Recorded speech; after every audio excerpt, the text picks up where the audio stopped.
Bonjour à tous, nous sommes réunis au nom du Père qui nous crée, du Fils qui nous sauve et de l'Esprit Saint qui nous sanctifie. Notre Père qui es aux cieux, que ton nom soit sanctifié, que ton règne vienne, que ta volonté soit faite sur la terre comme au ciel. Donne-nous aujourd'hui notre pain de ce jour. Pardonne-nous nos offenses, comme nous pardonnons aussi à ceux qui nous ont offensés. Et ne nous laisse pas entrer en tentation, mais délivre-nous du mal. Amen. Je vous salue, Marie, pleine de grâce. Le Seigneur est avec vous. Vous êtes bénie entre toutes les femmes, et Jésus, le fruit de vos entrailles, est béni. Sainte Marie, Mère de Dieu, priez pour nous, pauvres pécheurs, maintenant et à l'heure de notre mort. Amen. Alors aujourd'hui, nous allons parler de Pâques, de la miséricorde divine et de la divine volonté. Alors, pour introduire le sujet, on va se rappeler que voilà, nous sortons de 40 jours de carême, où nous avons été invités à vivre avec Jésus. C'est 40 jours au désert, et aussi ses victoires sur les tentations de l'avoir, du savoir, du pouvoir, les tentations sur notre identité réelle d'enfant de Dieu, tout comme le peuple hébreu qui était resté 40 ans au désert pour redécouvrir son identité d'enfant de Dieu, de peuple élu. Nous avons aussi dû affronter tous nos problèmes d'image, de péché caché que Dieu met en lumière pendant ce temps pour nous guérir, notamment avec l'évangile de la femme adultère que nous avons eu pendant un dimanche de carême. Les tentations aussi sur les besoins de richesse, les difficultés à rester près du Père avec l'évangile du Fils prodigue, les tentations pour nous empêcher de nous laisser transfigurer, transformer.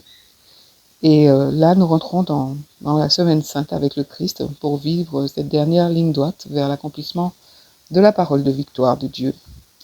Ce Fils qui a sauvé l'humanité des griffes du mal, des griffes du péché, et qui nous ouvre le chemin pour revenir à cette place d'enfant de Dieu en tant que fils et filles bien-aimés du Dieu unique. Et donc pendant tous ces dimanches de carême, Jésus enseignait en parabole pour nous montrer aussi la miséricorde et l'amour du Père, l'amour sans limite. En même temps, la nécessité de parler en parabole était pressante, parce que les pharisiens cherchaient à le piéger. Et donc, avec beaucoup de délicatesse, Jésus va leur parler en parabole. Et bon, malheureusement, au lieu de changer leur cœur et de se convertir, le Père va précipiter ce temps favorable où tout va s'accomplir à Gethsémani et sur la croix. Jésus va prendre cet habit de la croix pour nous montrer comment donner la première place à l'amour qu'il a pour son Père, à l'amour qu'il a pour les hommes, au don de soi, au détachement, à l'abandon à la volonté du Père, pour satisfaire à la fois la justice et la miséricorde de Dieu. Voilà, donc vraiment avec Pâques, tout est accompli. Avec la résurrection, c'est vraiment ce passage qui a valu au peuple hébreu la libération de toute forme d'esclavage, l'esclavage réel, mais aussi l'esclavage psychique, l'esclavage du péché, pour entrer dans son appel de peuple élu. C'est aussi en parallèle l'histoire du roi Josias, qui va être à 8 ans, qui va devenir roi, après son père et son grand-père qui n'étaient pas dans les commandements de Dieu et qui, au contraire, acceptaient dans le royaume toute autre forme de vénération à d'autres dieux.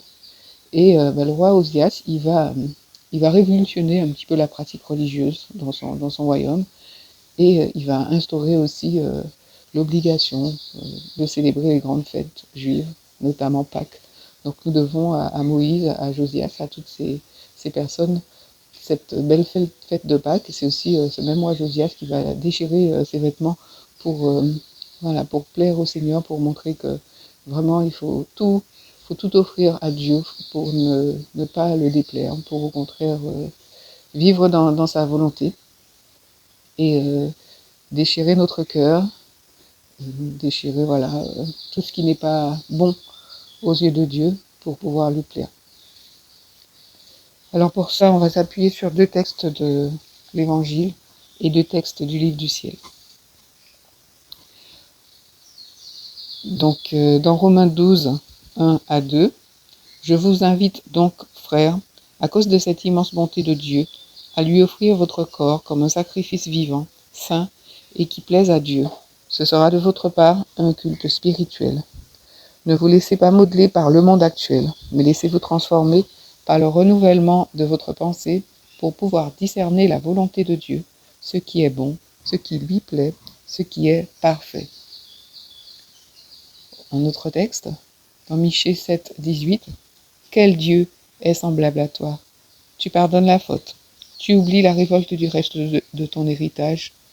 Il ne garde pas sa colère à toujours, car il prend plaisir à la bonté. » Donc déjà vraiment, ces deux textes nous disent combien c'est vraiment par amour, par miséricorde, que Dieu a réalisé la résurrection de Jésus pour nous sauver, qu'il a envoyé son Fils, qu'il a permis qu'il porte tous les péchés de l'humanité passée, présente et future, qu'il les cloue à la croix, qu'il paye le prix de ses péchés, juste par amour et par miséricorde, pour pouvoir sauver tous ses enfants, et que voilà, cette merveilleuse victoire nous vaut, nous qui avons la chance d'être nés après Pâques, après la résurrection du Christ, nous pouvons puiser dans cette victoire de Dieu sur la mort et sur toutes les formes de péché.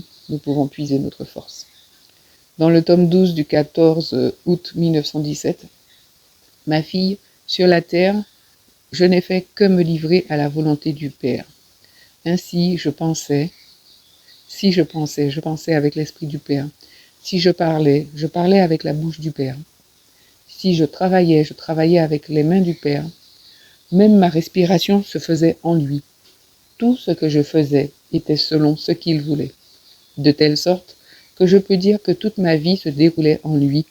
Ma seule pensée était sa volonté. Je ne faisais pas attention à moi-même. Les offranses qu'on me faisait n'interrompaient pas ma course. Ma vie terrestre prit fin quand j'eus accompli la volonté du Père en toutes choses. Ainsi, ma fille, si tu t'abandonnes à ma volonté, tu n'auras plus aucune pensée que les miennes. » Alors c'est dire vraiment que la résurrection, Pâques, c'est vraiment la victoire de la divine volonté sur la terre comme au ciel. C'est vraiment ce moment où l'homme parfait, Jésus, le nouvel Adam, va venir remporter de manière définitive pour toutes les générations passées et présentes cette victoire de la volonté de Dieu, là où Adam, en échouant devant la volonté du Père, avait installé le péché, avait fait gagner la volonté humaine avec la porte ouverte au péché. Et là, Jésus il nous dit voilà, qu'en fait, quand il a tout accompli, voilà, il a restauré le règne de la divine volonté. Dans le tome 12 du 15 avril 1919, l'apogée de la rédemption fut ma résurrection. Plus qu'un soleil resplendissant, ma résurrection couronna mon humanité, faisant briller toutes mes actions, même les plus petites. Elle fut une merveille, d'une telle splendeur qu'elle stupéfia le ciel et la terre. La résurrection est le fondement et l'achèvement de tous les biens. Elle sera la couronne et la gloire de tous les saints. Donc vraiment, en Jésus, dans cette résurrection, tout est accompli. La parole des premières lignes de la Genèse s'accomplit. Vraiment, la tête du serpent est vaincue en Christ. Et c'est toujours en Christ que nous aurons toutes nos victoires. On va commencer par parler de Pâques. Bien sûr, tout le monde sait ce que c'est que Pâques. C'est, en tout cas pour nous les chrétiens, le sommet, vraiment le sommet de notre vie chrétienne, le sommet de l'année liturgique. L'Église est fondée sur cette résurrection du Christ qui est célébrée chaque dimanche à la messe, c'est ce que nous célébrons. Et donc vraiment Pâques, c'est la fête par excellence de la vie.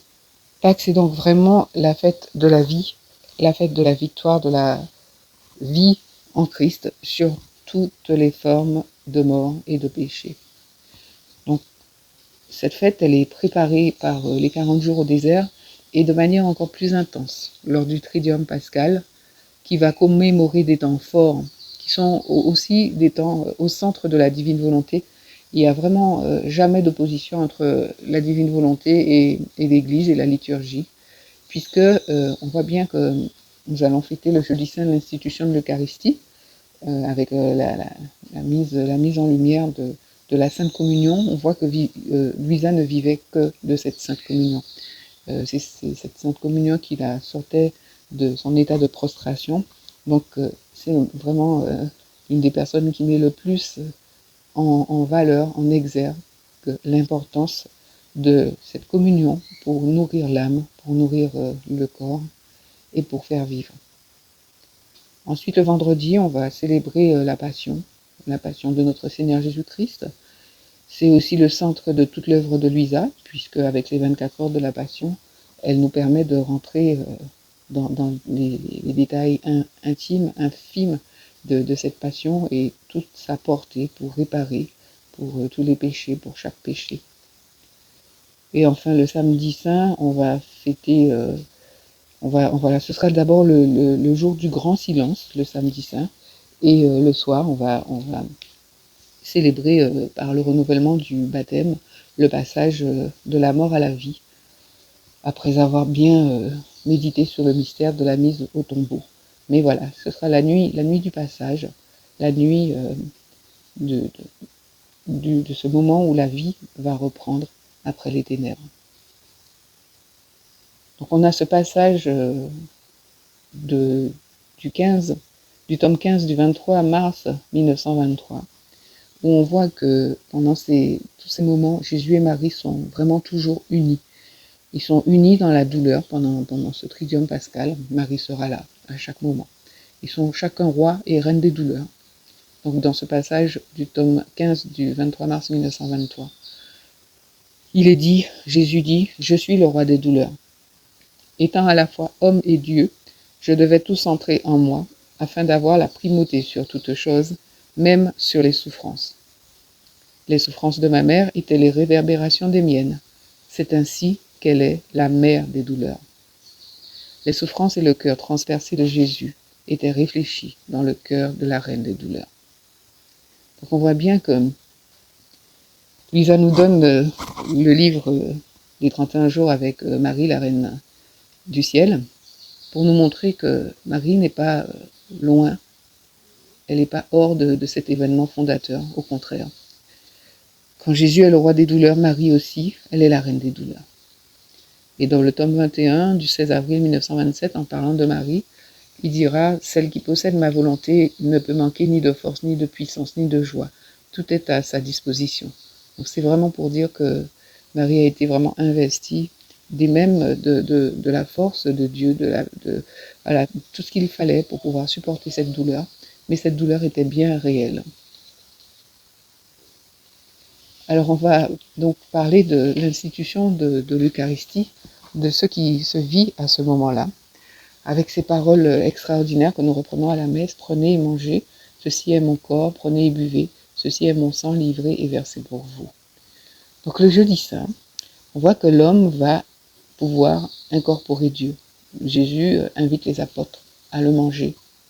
Et en fait, l'homme redeviendra à ce moment-là inséparable, corps et âme, complètement une seule chair, un seul corps, indivisible de Dieu.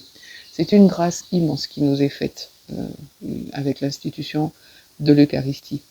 C'est voilà, cet homme qui s'était éloigné pour faire sa volonté, voilà, devenir un corps à part entière, différent de l'image que Dieu avait créée.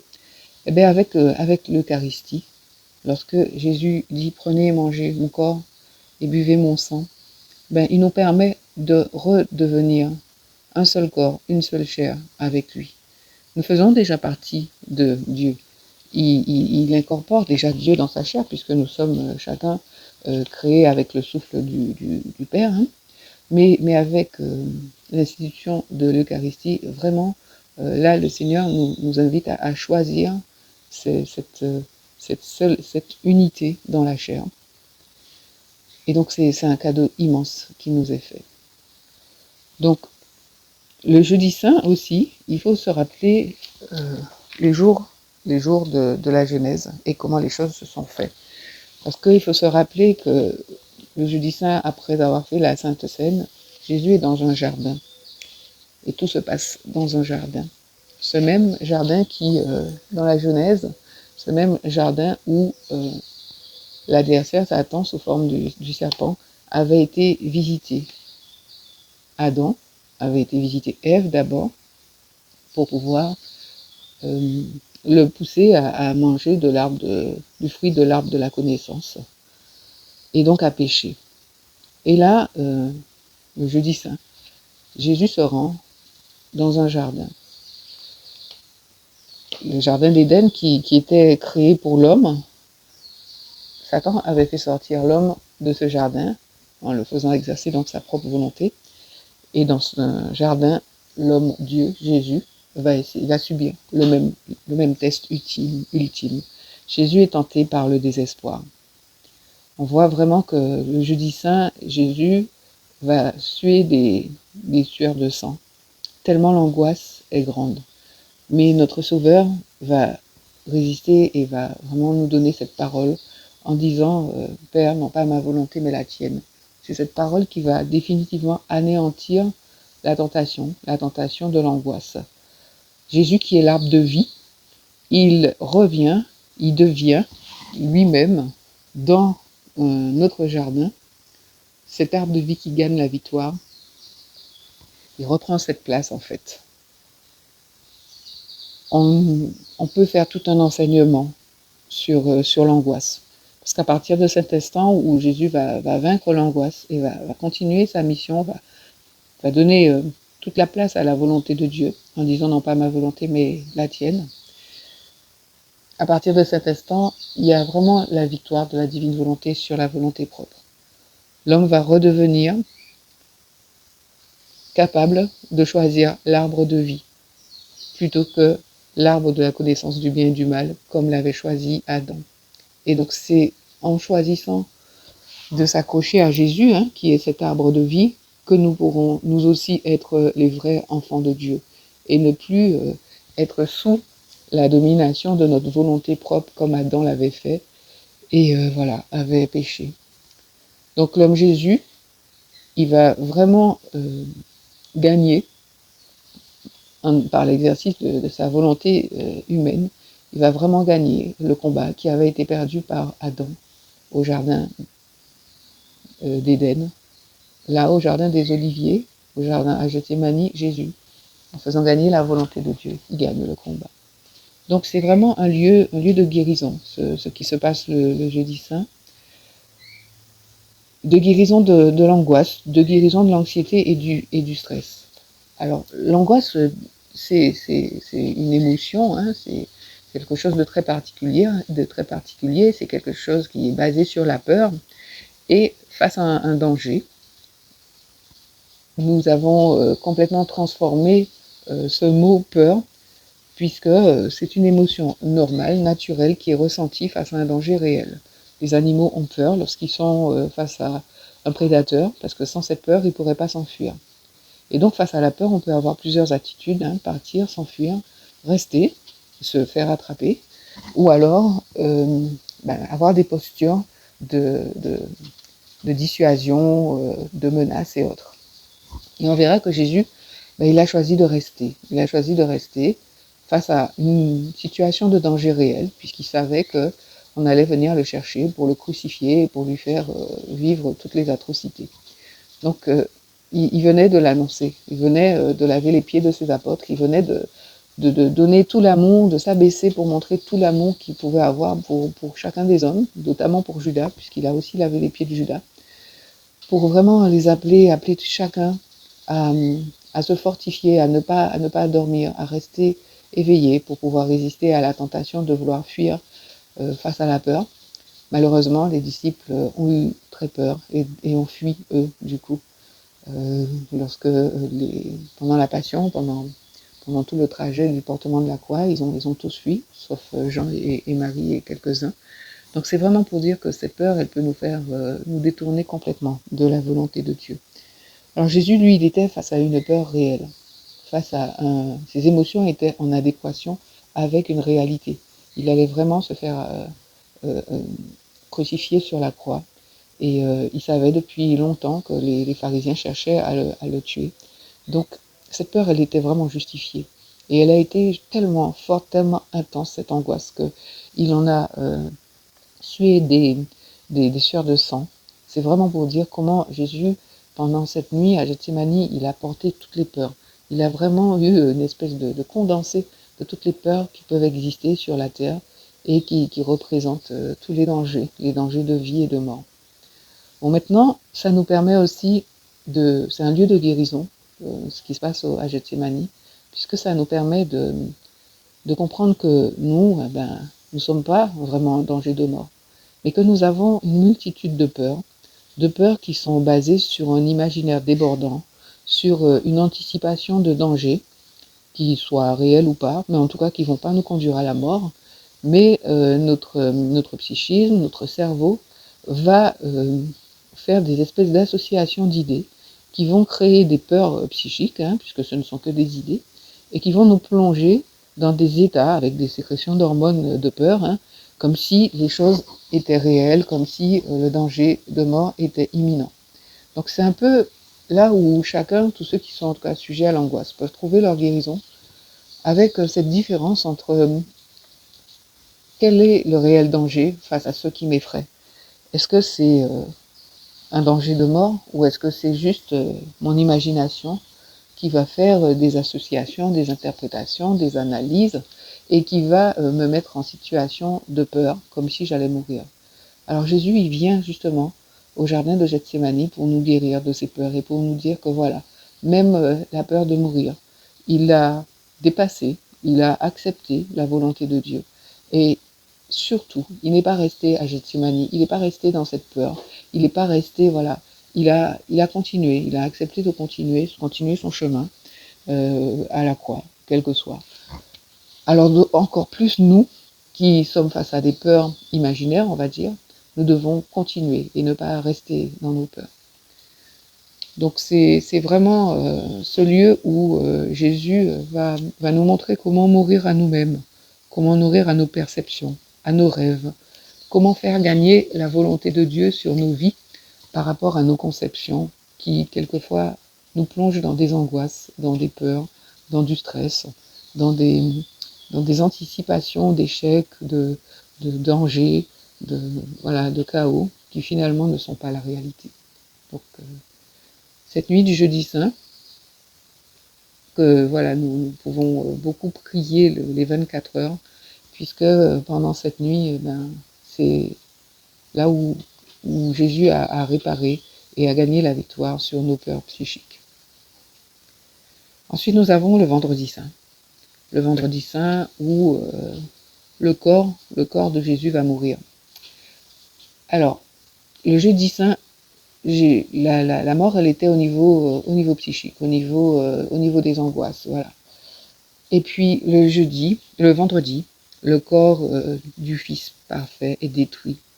Il est sali d'abord avec les coups, les crachats, la flagellation.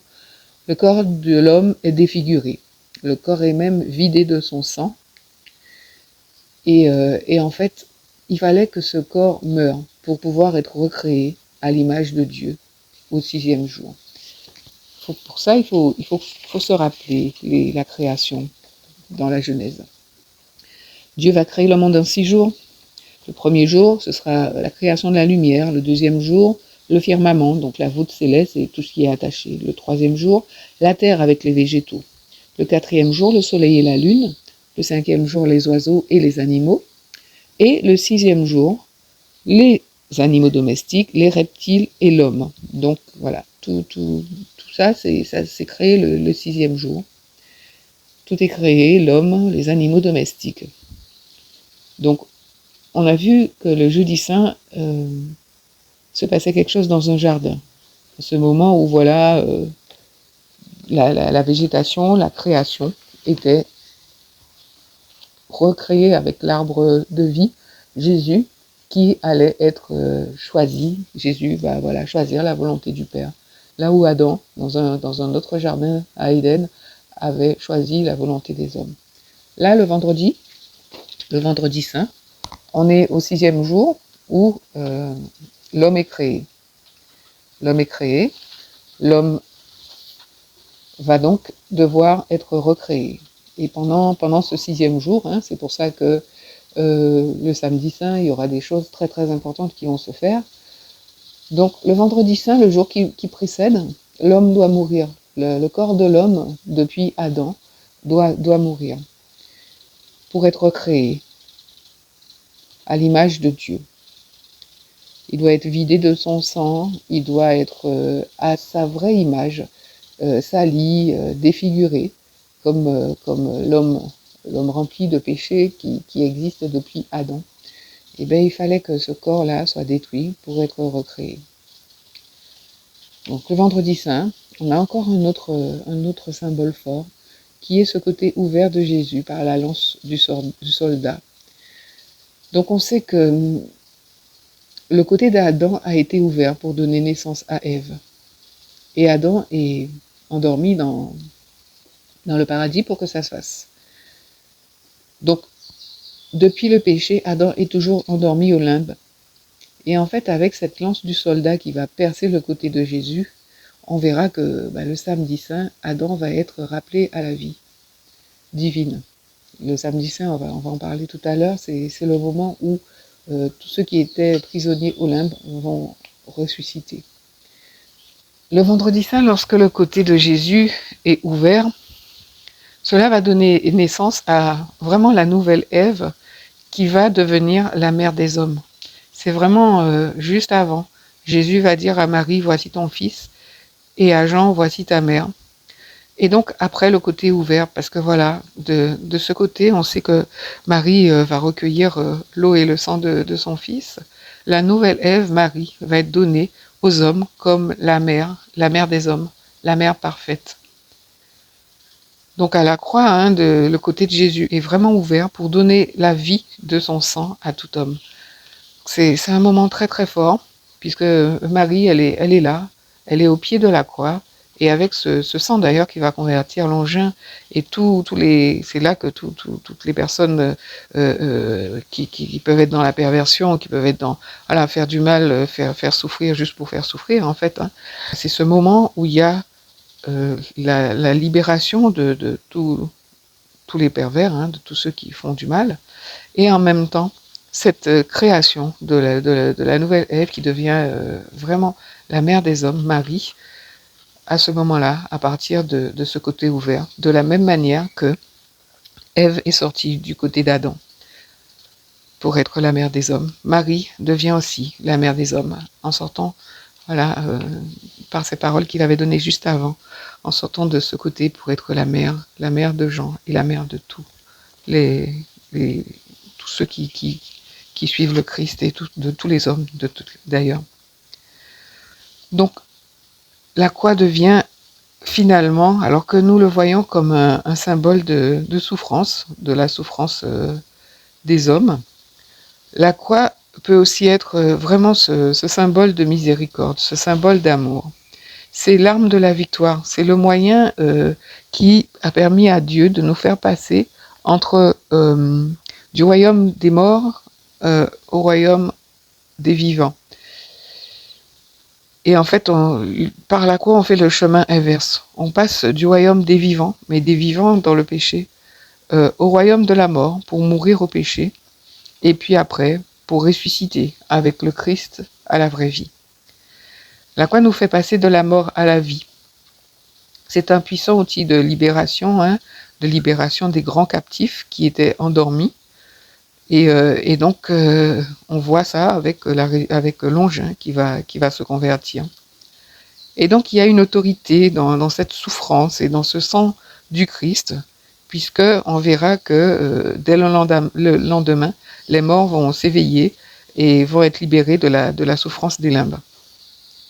Avec la croix, Dieu va pouvoir reprendre ses droits sur sa créature, sur le corps de chaque homme qui doit mourir pour ressusciter. Mourir parce que c'est un réceptacle du péché pour ressusciter, qui doit aussi mourir de tout ce qui est angoisse, de tout ce qui est souffrance psychique.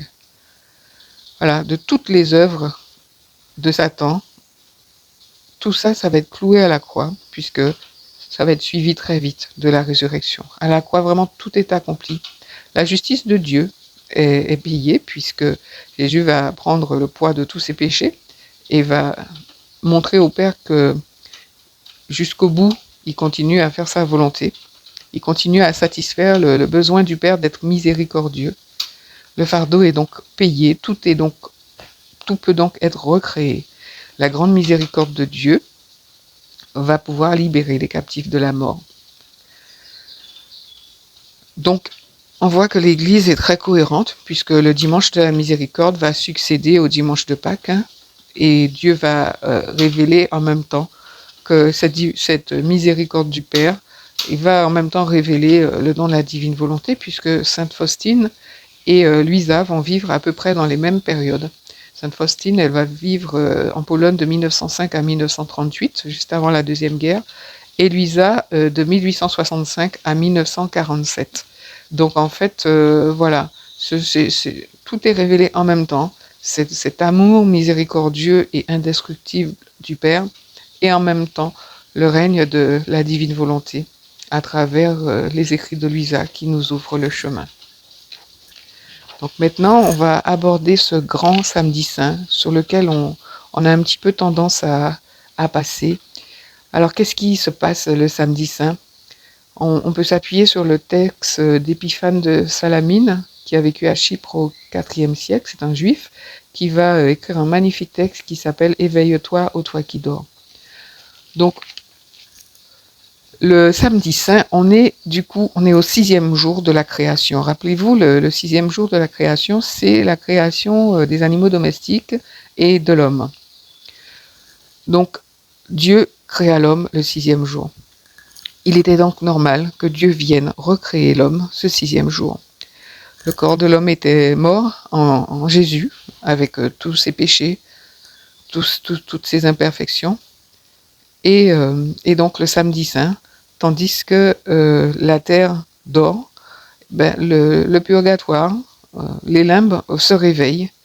Jésus va aller récupérer au limbe le corps d'Adam, d'Ève et des patriarches. Donc ce 6e jour, on avait la création de l'homme et de la femme à partir de la glaise du sol et de la poussière du jardin d'Éden. L'homme était façonné de manière particulière à l'image de Dieu avec son souffle, alors que les autres étaient simplement façonnés avec la parole. L'homme est façonné avec la parole et le souffle de Dieu. Donc, le samedi saint, ce jour de création et de recréation de l'homme, va permettre à Dieu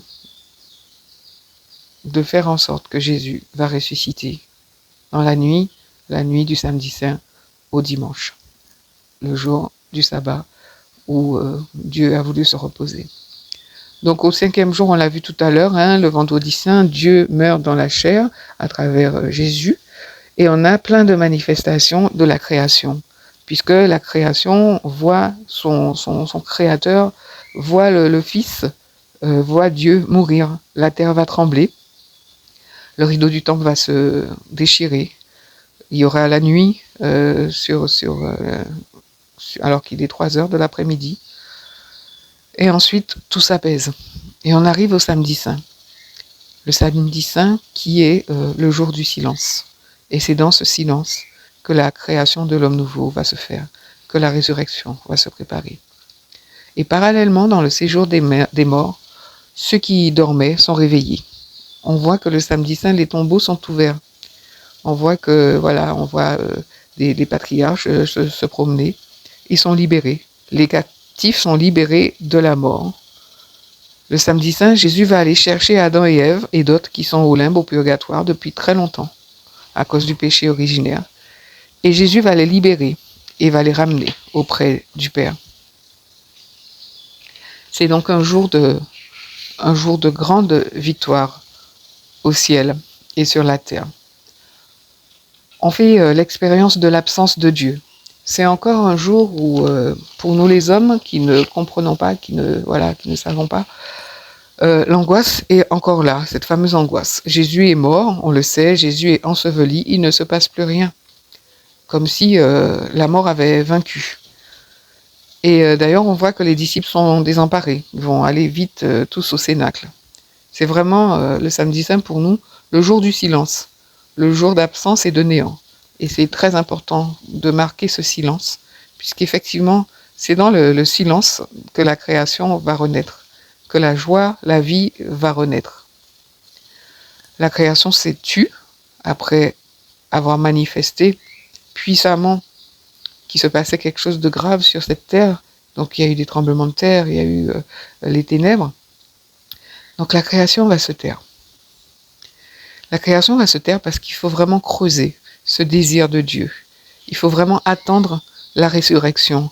Il faut, voilà, il y a le samedi saint cette impatience, cette angoisse d'être abandonné, cette angoisse de solitude. Et la présence de Marie auprès des disciples est très importante ce vendredi saint, puisque ils vont tous se rassembler autour d'elle. N'oublions pas que c'est la mère des douleurs qui a vécu le vendredi saint tout ce que Jésus a vécu. On sait que les grands stigmatisés de notre temps, Catherine de Sienne, Padre Pio et tous les autres, ils vivaient la passion de Jésus de manière réelle avec les douleurs. Et donc, il n'y a rien d'étonnant à ce que Marie ait vécu, elle qui était si unie à son fils, qu'elle ait pu vivre aussi toutes les douleurs. D'ailleurs, on l'appelle la Stabat Mater Dolorosa, et on a cette méditation des 7 douleurs de Marie qui nous montre bien comment notre maman du ciel a été tellement unie à cette douleur, à la croix, puisque Siméon lui avait dit à elle aussi qu'une épée lui transpercera le cœur. Et c'est ce qu'elle a vraiment vécu lorsque la lance du soldat a transpercé le cœur de Jésus. Son cœur aussi a été transpercé. Et en même temps, elle est la nouvelle Ève, elle est la nouvelle mère, notre maman chérie, notre maman parfaite. Donc restons vraiment proches de cette maman pendant ce Triduum pascal. Et donc pour terminer, on peut vraiment dire que puisque la volonté divine accomplit vraiment toujours cette miséricorde et cette justice de Dieu, nous sommes vraiment appelés à devenir à l'image du Christ, nous aussi, amour et miséricorde et pardon.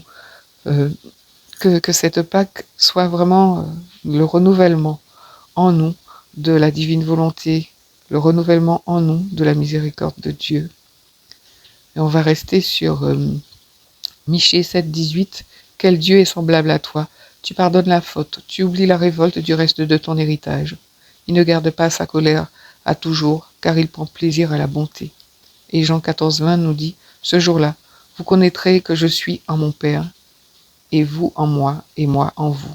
C'est vraiment cet appel que nous fait constamment Dieu, que nous fait constamment Jésus, que ce ne soit plus nous qui vivions, mais lui qui veut vivre en nous.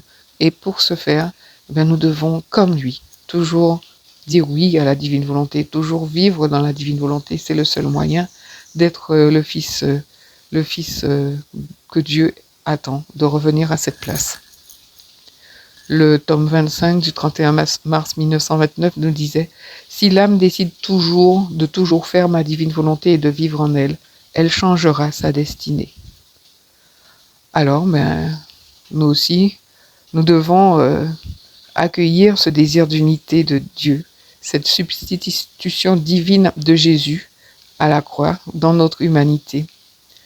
Et nous devons acquérir notre version divine en devenant comme Jésus, en faisant beaucoup de réparations pendant tout ce Triduum pascal, en offrant nos souffrances pour pouvoir réactualiser le paiement de la dette en Jésus et devenir vraiment aussi acteur de cette miséricorde et de cette justice divine.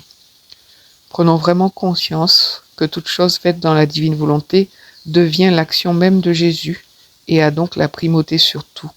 Ça devient un acte divin, universel, éternel. Donc faisons nos réparations tout au long de ce Triduum pascal pour pouvoir nous unir à Jésus. Prenons cette tournée dans la rédemption pour finir. Ô éternelle et inaccessible volonté de mon éternel amour, prosternée devant toi, je me plonge dans ta volonté. Cette immensité qui m'enveloppe me submerge et m'anéantit. Quand elle me submerge, elle m'élève jusqu'à ton très saint trône, et quand elle m'anéantit, elle me donne vie, mais une vie nouvelle, inimitable et sainte, celle de la volonté de mon Jésus, au centre de laquelle je trouve le passé, le présent et le futur comme en un seul point. Ah, je me retrouve ainsi dans cette volonté créatrice suprême qui envoie les océans de son amour sur toutes les choses qu'elle crée et de chaque créature. Elle attend un retour d'amour. Amen. Gloire à Dieu.